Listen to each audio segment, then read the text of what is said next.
வணக்கம்.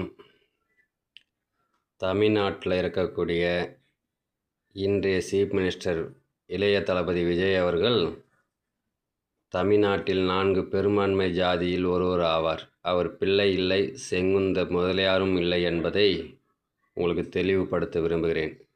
அவர் என்ன ஜாதி என்பதை அடுத்த எனக்கு சப்ஸ்கிரிப்ட் வளர்ந்ததுக்கு அப்புறம் முற்றிலுமாக உங்களுக்கு உடைப்பேன். அவர் தமிழ்நாட்டை சேர்ந்த 4 பெரிய ஜாதியை சேர்ந்ததில் ஒரு ஜாதி ஆவார் விஜய். ஆனால் அவர் ஏன் ஜாதியை மறைத்து கொண்டிருக்கிறார் என்பது தான் தெரியவில்லை. உண்மையிலே ஒரு சந்தோஷமான விஷயம் தமிழர்களுக்கு நான் தெளிவுபடுத்த ஆசைப்படுகிறேன். இந்த வீடியோவை பார்ப்பவர்கள் சப்ஸ்கிரைப் செய்யுங்கள், லைக் செய்யுங்கள், ஷேர் செய்யுங்கள். நமக்கு நம்ம சீஃப் மினிஸ்டர் யார் என்பது தெரிய வேண்டும், எந்த ஜாதியை சேர்ந்தவர் என்று தெரிய வேண்டும் இல்லையா? எல்லா ஜாதிக்காரங்களாக தானே நீங்கள் ஆசைப்பட்றீங்க. கண்டிப்பாக 10 நாளில் நான் உங்களுக்கு சொல்கிறேன்.